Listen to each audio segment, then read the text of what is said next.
Bonjour tout le monde, j'espère que vous allez bien et merci de revenir à ma chaîne YouTube.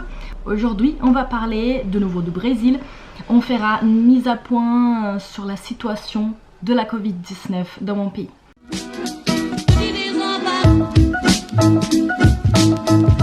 Alors, on commence déjà par rapport à la vaccination.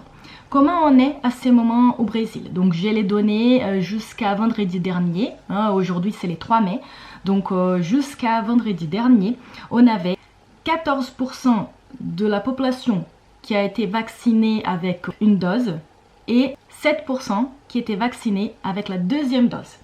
Ça fait 22% de la population et on est aux environs de 47 millions de personnes. On a eu quand même un problème par rapport à la vaccination. On a eu 1,5 million de personnes qui ne se sont pas présentées pour la deuxième dose du vaccin. Et ça, bon, à cause de tous les problèmes qu'on a discutés dans la vidéo d'avant. Si vous n'avez pas vu, regardez ici, je laisse les liens. Et voilà, donc à cause de toute cette situation par rapport au président, à ces mouvements de personnes qui parlent de mauvaises choses par rapport au vaccin, la peur associée par rapport au vaccin d'AstraZeneca qui était quand même bien notifié sur la presse, c'est vrai qu'on a eu des gens qui ont eu peur de se faire vacciner et on a eu ces chiffres de personnes qui ne se sont pas présentées pour la deuxième dose. On a quand même des agents de santé qui sont en train de les contacter pour demander qu'ils se présentent pour prendre la deuxième dose. On a aussi un vaccin brésilien qui maintenant est en phase de test, en phase 3, que c'est les tests sur des humains. Et si tout se passe bien, si on a effectivement la permission pour faire ces tests et qu'on n'a pas de soucis, ces vaccins pourraient être dans les marchés jusqu'à la fin de l'année. C'est que ce serait bien pour vacciner de plus en plus de Brésiliens, sachant qu'on a déjà la fin de dose. Donc c'est vrai que la vitesse de vaccination a bien ralenti ces 2 dernières semaines à cause de la fin de dose de vaccin qu'on avait disponible.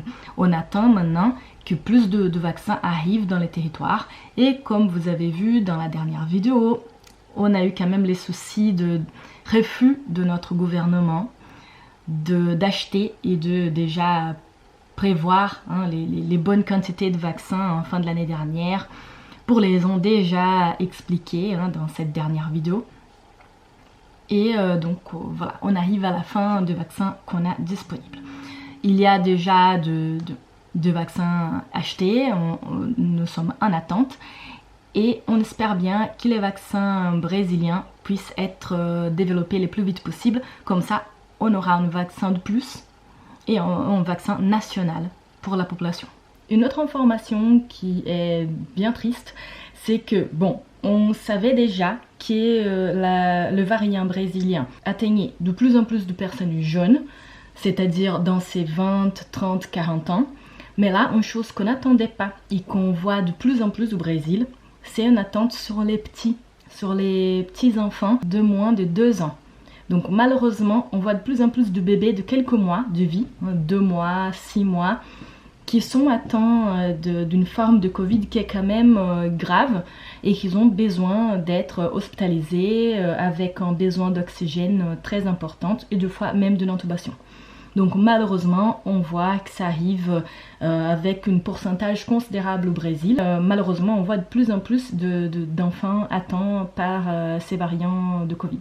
Pour parler un peu de la partie traitement, j'avais parlé dans l'autre vidéo qu'il y en avait toute une question contre quelques médecins au Brésil qui formaient un groupe qui défendait l'utilisation d'un kit Covid.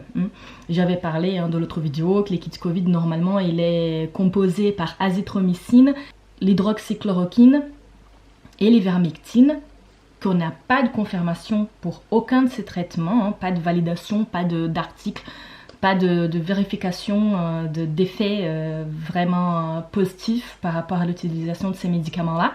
Mais malheureusement, on a un groupe qui défend de plus en plus l'utilisation de ces traitements précoces, comme ils disent. Et on a même un groupe qui s'est formé, qui s'appelle Médecins pour la vie, en traduction libre de brésilien, et qui ont créé un site internet où ils ont de vidéos pour expliquer leur position, où ils se montrent comme professionnels de santé avec tel nom, telle position, même académique, hein, et ils défendent effectivement l'utilisation de ces médicaments. C'est très compliqué parce que plus ils s'organisent, plus c'est difficile de les arrêter. Et les gens, la population en général, s'ils voient ces types de mobilisation, ils pensent effectivement qu'ils ont des arguments bien construits, bien basés pour la défense de l'utilisation de ces médicaments-là. Alors on a deux médecins de plusieurs universités brésiliennes, hein, de professeurs de médecine, qui sont en train de s'organiser pour faire une démarche auprès de l'ordre de médecins au Brésil pour les empêcher de continuer avec cette pub, hein, par rapport à ces traitements qui n'ont pas d'efficacité. D'un autre côté, donc pendant qu'on a des gens qui défendent l'utilisation de médicaments qui n'ont pas d'évidence scientifique, donc des dépenses, hein, au niveau gouvernemental de la santé sont utilisées pour ces médicaments-là qui n'ont pas d'évidence scientifique. Et ça fait quand même une déviation de l'argent public qui pourrait être utilisé pour, par exemple, les kits d'intubation qui sont de moins en moins disponibles dans les systèmes publics de santé au Brésil. Donc en plus de toute la crise qu'on fait face déjà, on a eu aussi la crise de manque d'oxygène à Manaus, hein, au nord du Brésil, et maintenant on a un manque de kits d'intubation. C'est-à-dire on a un manque de médicaments qui sont utilisés pour faire l'intubation des patients. Des médicaments qui vont aider à les sédater pour qu'on puisse faire l'intubation. Donc comme vous pouvez voir, on est encore loin d'une bonne organisation systématisée du système de santé brésilien, comme on sait que le Brésil est capable de faire. Là, c'est vraiment parce qu'il manque une organisation. Il manque vraiment une coordination du système de santé bien cadré, bien organisé par les ministères de la Santé et bon, par les gouvernements fédéraux. Je finis cette vidéo avec une petite réflexion par rapport à un entretien. J'ai déjà parlé dans la vidéo précédente au sujet de Attila. Attila, c'est un biologiste, hein, qui a sa chaîne YouTube où il fait des entretiens avec plusieurs chercheurs et professionnels de la santé, de l'épidémiologie, des professionnels brésiliens qui connaissent bien notre système de santé. Et une personne qui fait des entretiens récurrents, c'est Marcia Castro. Elle est une Brésilienne qui est professeure à Harvard dans les départements d'épidémiologie. Et elle connaît beaucoup, hein, les systèmes de santé brésiliens, notre système de recherche, hein, au niveau épidémiologique. Elle sait nos capacités, hein, au Brésil. Et elle a parlé de ça, qu'elle a commencé à discuter avec ses collègues. Elle a dit, c'est que je vois dans mon métier, hein, parmi les gens qui travaillent avec moi, donc d'autres chercheurs, d'autres professeurs de médecine, d'épidémiologie, avec mes élèves, tous sont étonnés par rapport à la situation actuelle au Brésil, parce que comme ils connaissent un peu la puissance du Brésil, les pouvoirs qu'on a par rapport à la recherche clinique, par rapport aux vaccinations, par rapport à notre système de santé publique, ils sont tous étonnés. Donc la première chose, elle a dit, il y a 4 points qui sont le plus parlés, hein, autour de moi. La première chose, c'est une surprise par rapport à ces personnes qui connaissent les capacités du Brésil. C'est une surprise dans le sens, mais comment est-ce que vous pouvez arriver à ces points-là, sachant que vous avez beaucoup de ressources? Et elle a dit, et voilà, je suis autant étonnée qu'eux, parce qu'effectivement, comment est-ce qu'on est arrivé à cette situation-là? La deuxième chose, c'est qu'ils ont peur du Brésil et qu'ils considèrent que le Brésil est une menace à cause de variants, donc la P1 qui est déjà connue, la variante du nord du Brésil, de Manaus, qui maintenant prend presque tous les territoires brésiliens. Et comme on n'arrête pas la mobilisation de personnes, comme on n'arrive pas à cause de ces manques d'encadrement, ces manques d'organisation et coordination au niveau de la santé, on n'arrive pas à faire vraiment de mesures de confinement, on a de plus en plus de chances de créer de nouveaux variants. Et le Brésil est vu donc comme une menace aux autres pays du monde, ce qui est compréhensible. Le troisième point qu'elle a ramené par rapport à ces conversations avec ces personnes de son entourage, au niveau académique, c'était la question des variants, qui effectivement, plus le Brésil ne fait pas de mesures pour contenir les infections, que ce soit par des mesures de confinement, par une augmentation de la vaccination, par des orientations à la population par rapport à l'utilisation de masques, par rapport à l'hygiène, moins on fait ça, plus on a de risques de créer de nouveaux variants. Parce qu'effectivement, plus les virus il est en train de se multiplier au milieu de la population, plus on a de chances de faire de nouveaux variants. C'est comme si les gens impliqués, donc les gouvernements, les ministères de la Santé, ne faisaient pas face à un risque évident.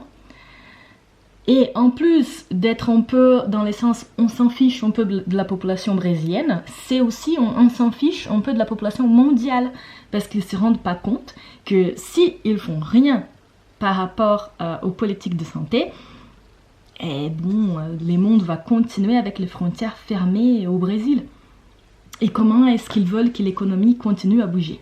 Donc c'est bien beau de nous dire que ces arguments sont par rapport à l'économie du Brésil, qu'ils ne peuvent pas tout fermer, qu'ils ne peuvent pas faire de confinement parce que les gens vont mourir de faim.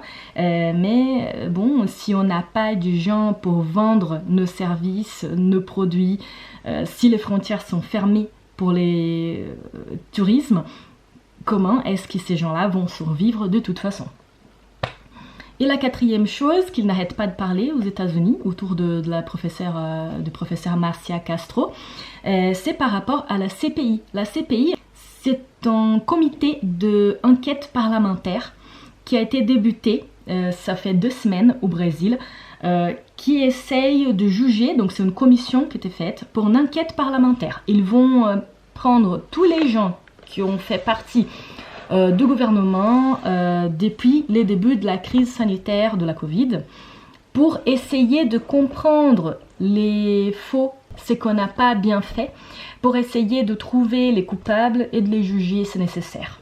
Bien sûr, le président Bolsonaro est au milieu de cette enquête et il sera aussi jugé. Ça crée tout un mouvement politique très exacerbé au Brésil, comme vous pouvez imaginer, avec des gens qui le défendent, des gens qui sont contre lui. Voilà, donc vous pouvez imaginer que ça cause effectivement une crise politique, mais je pense que c'est une crise nécessaire et qu'il faut quand même faire cette enquête parlementaire. Les 4 ministres de la Santé qui ont passé par les ministères dans cette dernière année seront aussi enquêtés. Bon voilà, ce sont les dernières informations du Brésil par rapport à la Covid-19. Et bon, j'espère vraiment que mon pays va s'en sortir de cette situation horrible. Sachant que bon, là, on a des gens qui partent dans tous les sens. On a eu des médecins qui défendent l'utilisation de l'hydroxychloroquine, qu'on fait même de la nébulisation d'hydroxychloroquine par voie nasale. Ils ont donné comme aérosol un produit, une molécule qui n'est pas faite pour cette utilisation. Donc vous pouvez voir, les gens commencent à devenir totalement folles. C'est vrai que quand ils ont une opinion, ils veulent défendre leur opinion jusqu'au bout, mais jusqu'à là, tuer les gens, c'est quand même une autre chose. Donc effectivement, on perd un peu le contrôle et j'espère que bientôt, on va réussir à les reprendre en main parce que la population a besoin de ça. Et j'espère pour ma famille, pour mes amis, pour tous ceux qui sont chers à moi, que ça se fasse vite. On a vraiment besoin que cette situation politique arrête de nuire le pays. Un pays qui est beau, un pays qui a beaucoup de ressources, un pays qui a quand même un système de santé qui peut faire face à une crise sanitaire pareille, et que par manque de coordination politique, gouvernementale, n'arrive pas à passer cette période difficile. Donc j'espère vraiment que ça va bientôt se contrôler. Et voilà, donc ce sont les dernières nouvelles. Si vous voulez savoir plus ou d'autres choses plus spécifiques, laissez vos commentaires ici en bas. Abonnez-vous à la chaîne. Et n'oubliez pas d'appuyer sur la petite sonnette pour être notifié quand je fais de nouvelles vidéos. Restez bien, en paix, avec santé. À la prochaine.